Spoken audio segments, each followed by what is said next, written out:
Hola, ¿qué tal? Buenos días, muy buenas madrugadas a todos. Hoy es 7 de agosto ya, 7 de agosto, sábado. Son casi las 6 de la mañana. Y bueno, pues ahora sí se me hizo demasiado temprano, pero pues voy a aprovechar para leer, no un cuento de Poe. Hoy no les voy a leer ahorita un cuento de Poe, pero sí, como tengo del libro que estoy leyendo para ustedes, que es precisamente los cuentos completos de Edgar Allan Poe, pero en la traducción, esa versión, bueno, esa edición que salió comentada y la traducción es de Julio Cortázar, que es una verdadera maravilla. Siempre tengo que hacer un paréntesis cuando hablo de Cortázar. Les voy a leer precisamente um, lo que viene como previo, la presentación que hace Carlos Fuentes de Cortázar y lo que comenta también Mario Vargas Llosa sobre el mismo Cortázar. Sobre la vida de él, ay, sobre Cortázar, sobre Poe, perdón, es que Cortázar es el que hizo la traducción. Sobre la vida de él no se las voy a leer porque esa está así bastante larguita. No, pero a ver, estaba yo revisando. Les voy a leer solamente, digamos, el previo a todo este libro, a esta gran edición que he estado leyendo algunos cuentos, ¿no? Bueno, inicia precisamente con esta introducción Jorge Volpi y dice lo siguiente, que me encanta. Dice Poe y compañía. Dice, ¿por qué? Porque en este libro son 69, yo les hago la mención, son 69 escritores los que hacen comentarios acerca de los diferentes cuentos de Poe, que también lo hemos estado platicando aquí. Entonces él precisamente nos da el antecedente, ¿no? De por qué tantos escritores están participando. Bueno, pues aquí la explicación que nos hace. Dice, ¿por qué 69 escritores latinoamericanos y españoles nos hemos conjurado para homenajear a Edgar Allan Poe en nuestra lengua? Primero porque a todos los autores de cuentos nos encanta Edgar Allan Poe. Y en segundo porque el 69 es un número extraordinario con cualquier lengua.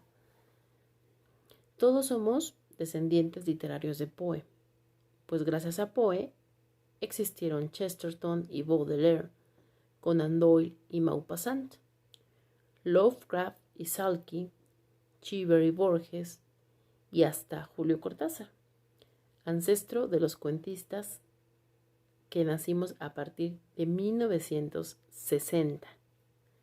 Y como todos leímos en su momento la memorable edición de bolsillo de los cuentos completos de Edgar Allan Poe, traducidos por Cortázar, no encontramos otra manera mejor de celebrar el bicentenario de Poe que rescatando aquellos míticos tomitos azules. Así venía la edición, en tomitos azules. Juan Casamayor, el único editor español que se permite el lujo de rechazar todas las novelas que le presentan, adquirió los derechos de la traducción de Cortázar para Páginas de Espuma y nos encargó elegir a 67 escritores de filólogo. No, llame. Es la hora. A 67 escritores para que contemplaran con ojos de narradores y no con anteojos de filólogo cada uno de los 67 cuentos de Poe. A cada escritor se le asignó un cuento manteniendo el orden que estableció Cortázar.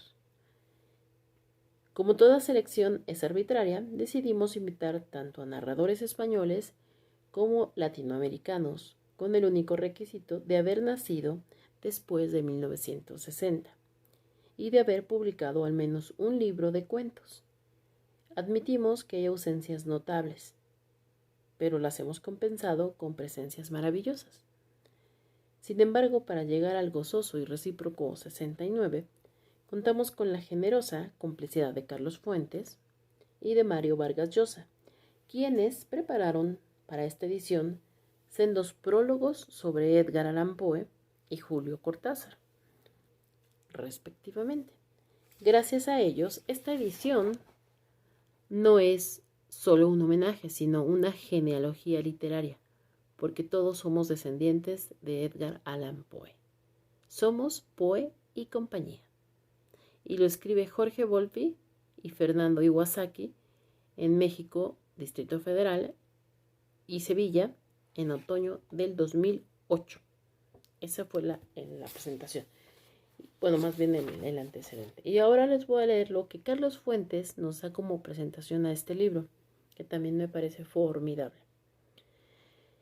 Y él les va. Es que esta luz, yo misma me tapo la luz, así que disculpen si me equivoco, pero dice: como en el magistral relato, William Wilson, se trata de dos personalidades distintas y un solo hombre verdadero. Uno es el Edgar Allan Poe, nacido en 1809 en Boston, hijo de actores itinerantes. Es que van a dar las 6 de la mañana, todavía no abre bien, los ojos. Bueno, ya. Hijo de actores itinerantes y muerto de delirium tremens en Baltimore en 1849. Otro es Edgar Poe, el invento francés de Charles Baudelaire, sobre cuya tumba Stéphane Mallarmé entona un himno a la inmortalidad. La inmortalidad transforma al fin a un hombre en sí mismo.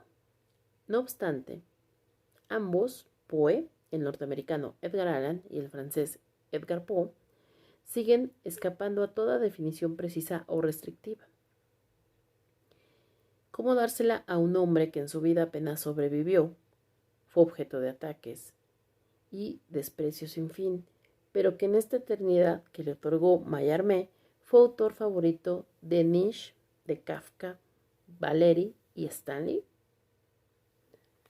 Ah, ¿verdad?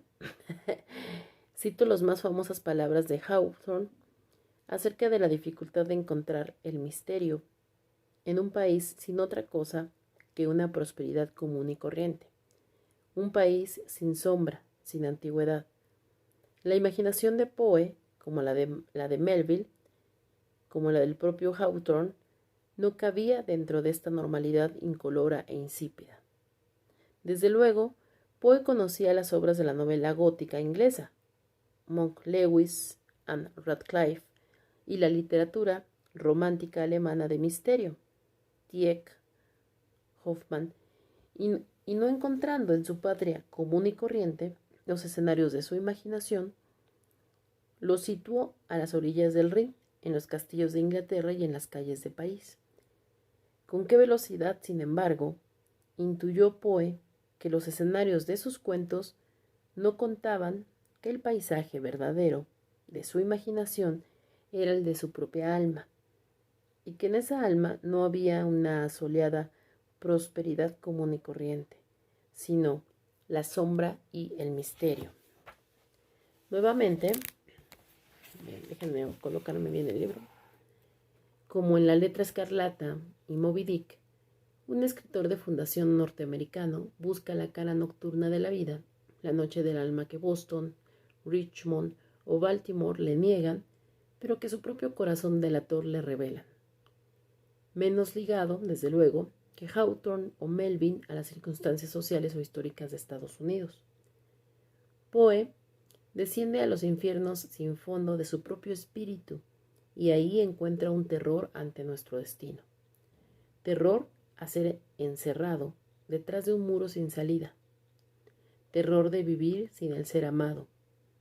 Terror de los vórtices del alma, que como en un descenso al maelstrom, puede arrastrarnos a un paradójico descubrimiento de nuestra propia ignorancia del cielo y de la tierra. No tengo fe en la perfectibilidad humana, dice de arranque Poe, separándose de un tajo de la ilusión de progreso permanente del siglo de las luces. Pero no solo se separa de una época histórica, se separa de la historia en cuanto devenir lineal, mensurable, para instalarse en el tiempo original del miedo, los asaltos salvajes a la integridad moral y física, la dolorosa formación de las conciencias, el tiempo antes del tiempo. Despojadas de sus ropajes góticos, las narraciones de Poe ocurren en un turbio amanecer del mundo, en esa aurora que aún no abandona la noche, ni nos permite creer que ella nos ha abandonado. Empiezan a surgir formas terribles de soportar. Los muertos escuchan, las tumbas se abren, los fantasmas tocan con los nudillos a la entrada de los sepulcros. Poe, escribe Paul Valéry, crea la forma a partir de la nada. Poe sustrae la tradición gótica de los escenarios externos y la instala en el interior de cada uno de nosotros. Da el paso de más, el paso hacia otra cultura que no es la de la ilustración. El amor trasciende la muerte, la belleza perdura más allá de la tumba y la muerte de una mujer bella es sin duda el tema más poética del mundo, más poético. ¿El gótico ha pasado a ser romántico? ¿La señora Radcliffe ha cedido a la señora Brontë? Solo en apariencia, porque los relatos de Poe tienen un origen más radical que cualquier relato gótico o romántico. Se ha dicho que Poe escribió como si la cristiandad jamás hubiese existido. También se ha dicho que Poe nació y se crió dentro de un féretro. Pero si su paganismo y su claustrofobia son ciertos, también lo es su lucha con los dioses de la razón. Si su descenso al vórtice de lo irracional y primigenio es cierto, también lo es su combate con lo mismo que lo niega, la primacía moderna de la razón sobre la intuición. Dos ejemplos de esta extremosidad del autor son los cuentos La caída de la casa Usher y La carta robada. En el primero, Usher pierde la razón. En el segundo, Dupin la gana e inaugura de paso el cuento policial de detección. Dupin es el primer detective moderno, solo que la solución del misterio en Poe es otro misterio. Es el detective que resuelve el enigma, identificándose con la mente del criminal, hermano del criminal, y acaso el criminal mismo. El trato con la razón de Poe nos devuelve de este modo al misterio, y el misterio, una vez más, es el corazón humano, el corazón delator, el corazón de Poe. Si la razón es el bien, ¿qué decir del anhelo de Poe? Este anhelo sin fondo que siente el alma de dañarse a sí misma, de violentar su propia naturaleza, de hacer el mal por el mal mismo. Estamos muy cerca del territorio reconocido por El hombre del subterráneo de Dostoyevsky, y esa breve novela del ruso es una de las fuentes del existencialismo y el psicoanálisis. En Poe, el afán de dañarse a sí mismo ha sido identificado más de una vez como una persistencia de la edad infantil de un hombre maduro. Nietzsche lo dijo con todas sus letras. Poe es un niño jugando en el lodo, pero posando como una estrella. Si el infantilismo de Poe es cierto, solo nos demuestra, con anterioridad al Henry James de Una vuelta de tuerca, que la inocencia puede ser malvada. Que Poe fuese autor favorito de Stalin solo añade a esta lógica que el poder fascinado por la tortura y el terror es no solo malvado, es corruptamente infantil, es un desarrollo arrestado, una inmadurez. Pero Poe no tuvo poder político, no pudo hacer el mal a nadie. Por eso brilla con generosidad particular la apreciación de Kafka. Poe escribió cuentos de misterio para sentirse a gusto en el mundo. Es difícil, de todos modos, pensar que estaba a gusto en el mundo un hombre tan avasallado por la pobreza, el vicio, los amores frustrados. Bebía como un salvaje, escribió de él Baudelaire. Bebía como un salvaje con una energía totalmente americana, como si asesinara. La frase bárbara de Baudelaire clausura en cierta manera la fascinación biográfica y la afición psicoanalítica respecto a Poe y su obra para abrir la puerta de un ingreso a la poesía simbolista bajo el segundo nombre de su doble. Edgar Poe el santo patrono literario de Baudelaire, Rimbaud y Mallarmé. ¿Y qué es lo que los simbolistas descubren y exaltan e imitan en Poe el niño, Poe el cadáver, Poe el borracho, Poe el amurallado, Poe el corazón delator? Simplemente la ecuación de los sentidos, simplemente la correspondencia entre todas las cosas. Esta es, en el fondo, la lectura precisa y poética de Poe. Edgar Poe y el prólogo y la traducción de Cortázar nos dan la insuperable versión castellana de ambos autores. Edgar Allan Poe de Boston, Richmond y Baltimore, y Edgar Poe de Baudelaire, Rimbaud y Mallarmé. Ok, esta fue la presentación que hizo Carlos Fuentes a este libro, a esta edición de conmemoración. Y bueno, solamente les voy a leer lo que también comenta Mario Vargas Llosa sobre ambos escritores, sobre Edgar Allan Poe y sobre Julio Cortázar, que es el traductor de estos cuentos, el mejor traductor de Poe. Y él comenta lo siguiente: aunque su vida estuvo marcada por la desgracia, Edgar Allan Poe fue uno de los más afortunados escritores modernos en los que concierne a la irradiación de su obra por el mundo.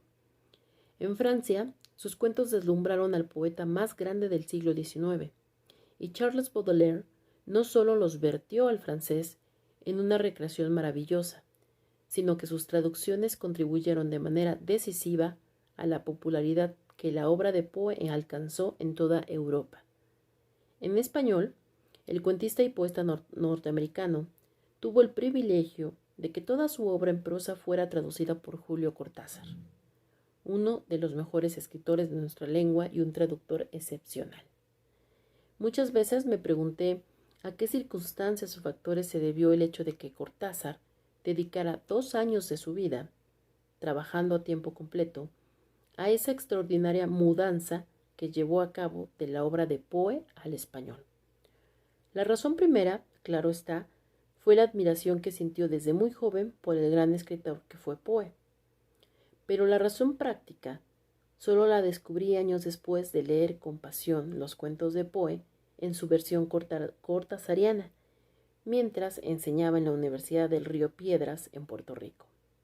Ahí supe que fue gracias a Francisco Ayala, quien había conocido a Cortázar en Buenos Aires, donde Ayala pasó parte de su exilio, que la Universidad puertorriqueña, entonces bajo el rectorado de Jaime Benítez, encargó a Cortázar la traducción de la obra completa de Poe en prosa. Gracias a este contrato, Julio y Aurora Cortázar pudieron vivir sin muchos apuros en sus primeros años europeos, entre Francia e Italia, trabajando en esta traducción en la que seguramente los consejos y la ayuda de Aurora, traductora extraordinaria también, contribuyeron al éxito de esta notable empresa literaria. La traducción que hizo Cortázar de los cuentos, ensayos y novelas cortas de Poe merece figurar entre las obras maestras de la literatura contemporánea en lengua española, así como la traducción de los cuentos de Poe por Baudelaire es reconocida como uno de los momentos literarios de la lengua francesa. Esta traducción, al mismo tiempo que una maestría absoluta en el dominio del inglés y el español, y un conocimiento exhaustivo de la obra de Poe, delata una cercanía intelectual y un amor apasionado de Cortázar por el mundo, la fantasía, los fantasmas y los traumas con los que el genio de Poe construyó su obra. Su mayor mérito es que ella en ningún momento parece una traducción, pues Cortázar ha conseguido recrear, dentro del espíritu de la lengua de Cervantes y de Borges, el lenguaje de Edgar Allan Poe, encontrando equivalencias lingüísticas y reconstruyendo dentro del genio de nuestra lengua las peculiaridades estilísticas inglesas y la riquísima orfebrería léxica con que Poe elaboró todos sus textos. Quiero decir que, como todas las grandes traducciones, la versión que el autor de Rayuela da de la obra del norteamericano pertenece tanto a Poe como al propio Cortázar. Para comprobarle vale la pena leer el largo y lúcido ensayo con que la traducción de Cortázar apareció en su primera edición, hecha por la Universidad de Puerto Rico. En ella Cortázar, además de examinar con erudición el mundo de Poe, sus fuentes, la manera como la vida de éste perseguida por el infortunio y los reveses se volcó en las alucinaciones y pesadillas de sus cuentos macabros y en las aventuras extraordinarias que fragó su imaginación, hace una defensa de la literatura fantástica, género en el que Cortázar escribió relatos tan originales y notables como los del propio Edgar Allan Poe. Al igual que Baudelaire, a Julio Cortázar, Edgar Allan Poe no solo le deparó el placer de una lectura, también fue un espejo que le permitió descubrir su propia cara. Esto fue escrito en Madrid el 21 de agosto del 2008 por Mario Vargas Llosa. ¿Cómo ven? Interesantísimo, ¿verdad? Así que todos los que tienen la oportunidad de tener esta edición, se los voy a enseñar.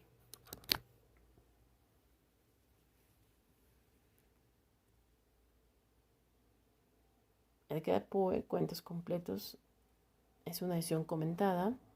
La traducción obviamente es de Julio Cortázar, los prólogos de Carlos Fuentes y María Vargas Llosa, que es los que acabo de leer. Y bueno, la edición es hecha por Fernando Iwasaki y por Jorge Volpi. Y bueno, para que vean que sí son los cuentos completos.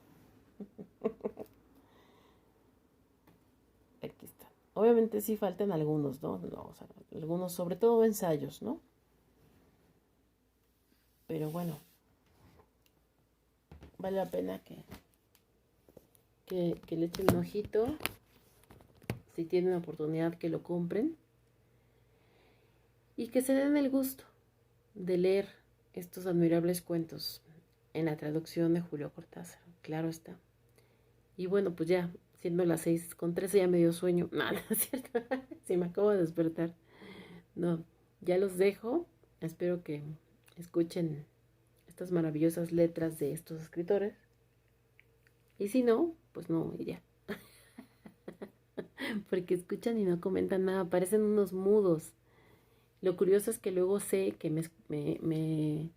o bueno, no sé, de alguna forma me entero que los que a veces logran escuchar algunos en vivos míos o sobre todo después escucharlos en una transmisión diferida, son gente que les gusta leer, que están adentrados en las lecturas, entonces se me hace un poco como raro que no puedan hacerme algún comentario al respecto, pues no sobre de mi lectura, porque pues eso es lo de menos, ¿no?